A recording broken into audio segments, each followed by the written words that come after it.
Hello, this is Rabbi Dr. Juan Marcos Berjana Gutierrez, and we're continuing our review of literature during the Second Temple period.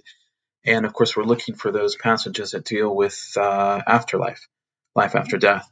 We're looking at Second Baruch, and of course, we'll note that there's a book called First Baruch, but our interests, of course, are those texts which deal with the afterlife. So Second Baruch was likely written near the end of the first century CE, following the destruction of the second Beit HaMikdash, the second temple in Jerusalem. It's regarded as a pseudepigraphical text because we don't know exactly who wrote it, but I mean, the same could be said about any particular text at that time. It's also known as the Syriac Apocalypse of Baruch. And as I noted, there's another text called Baruch, or First Baruch, which was included in the Septuagint, the Greek translation of the Tanakh, of the Hebrew Bible. There's another text that's similar to Second Baruch that's called Fourth Ezra. In fact, Second Baruch, in a similar fashion, seeks to address the religious struggle that Jews confronted in light of the devastation that was brought about by the destruction of the Second Temple. We often, I think, sometimes forget the trauma that was experienced on account of the destruction of the focal point of Jewish religious life for almost every group in the Second Temple period. Now, the author portrays himself as an assistant to the biblical prophet Jeremiah, and he relates his apocalyptic vision.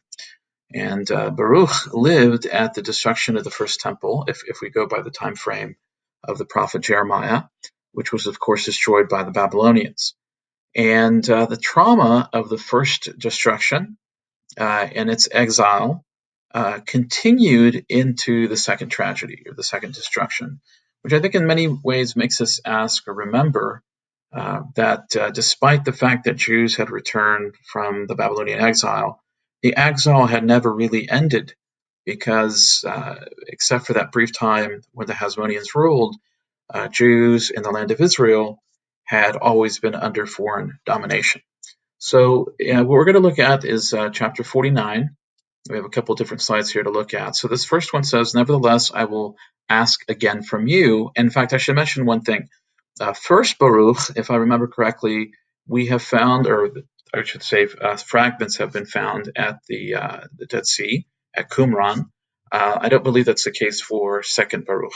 So just a note that we don't have a Hebrew or Aramaic version of this. Nevertheless, I will ask from you, O Mighty One. Yea, I will ask made all things. And I think that's a little bit of an error. To be who made all things. In what shape will those who live in your day, or how will the splendor of those who are after the time continue? Will they then resume this form of the present, and put on these entrammeling members, which are now involved in evils, and in which evils are consummated? Or will you perchance change these things which have been in the world, as also the world? Now let me continue on. So then we continue here on the second slide, and it says, "And he answered and said unto me," here Baruch, this word, "write in the remembrance of your heart all that you shall learn, for the earth shall then assuredly restore the dead, which it now receives, in order to preserve them. It shall make no change in their form. But as it has received, so shall it restore them. And as I delivered them unto it, so shall I raise them. Now let's continue on to the next page. So then we continue. For then it will be necessary to show the living that the dead have come to life again, and those who had departed have returned. And the implication is again, and it shall come to pass when they have severely recognized those whom they now know, then judgment shall grow strong, and those things which before were spoken of shall come. And it shall come to pass when that appointed day has gone by, that then shall the aspect of those who are condemned be afterwards changed, and the glory of those who are justified.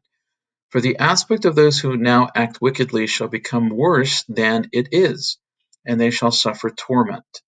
Also, as for the glory of those who have now been justified in my law, who have had understanding in their life, and who have planted in their heart the root of wisdom, Then their splendor shall be glorified in changes, and the form of their face shall be turned into the light of their beauty, that they may be able to acquire and receive the world which does not die, which is then promised to them.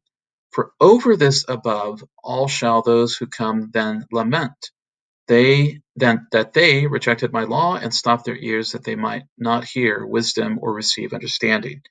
When therefore they see those over whom they are now exalted, but who shall then be exalted and glorified more than they shall respectively be transformed, the latter into the splendor of angels, and the former shall yet more waste away in wonder at the visions and the beholdings of the forms. For they shall first behold and afterwards depart to be tormented. So this is an amazing passage because, of course, the question that's raised at the very beginning is, in what form, what will happen after a person dies? Will there be a bodily resurrection? Is there a continuation of the soul? And the text implies that there is, in fact, a bodily resurrection. But in some sense, it's sort of twofold, because on the one hand, as the earth has taken, or the body has been given to the earth to decay, at the same time the body's taken out of the earth, and yet we see sort of a shift or some kind of a transformation that takes place, because there's a transformation to a higher level of existence, one might say. But at least in the beginning of the passage, it seems to imply that the person continues on with this resurrected body. Then, after some time, there is another transformation that takes place, and they become effectively angels or like angels. And of course, we have the opposite extreme, where the individuals who are not faithful to the Torah, they haven't kept the law, they are to be tormented, they are to be punished. And so we have sort of this, what seems to be a little bit more reflective of the idea of Gehenna, as we will see in other texts. You can find this also, of course, in the New Testament. You can find some different elements of this in the Bavli as well, in the Babylonian Talmud, but we're not really covering that at this point, hopefully in the future. But you can begin to see some of these ideas sort of present, and in many ways it makes sense, because we're dealing with a text that, again, probably is written sometime in the 1st century CE. So as we're in other biblical texts, or I should say in biblical text, we saw sort of an ambiguity regarding the resurrection. Of course, we saw that in the book of Daniel. We saw hints of it in the book of Ezekiel. Here, it's very clearly stated. And again, there's this dichotomy between those who are rewarded, those who are punished. And again, we don't know exactly the nature of the extent of the torment or the punishment. Is this understood to be something that is eternal?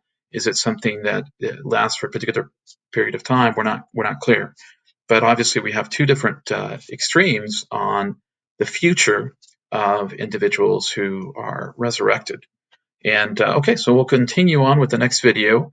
And I think now we begin to see a development of these ideas a little bit clearer. Again, Second Baruch is not part of the biblical canon. It's not part of the Jewish canon, but it is a text of the Second Temple period. And it's an important, I think almost I could say a transitional text in many ways for us to keep in mind as we look at other texts of the period.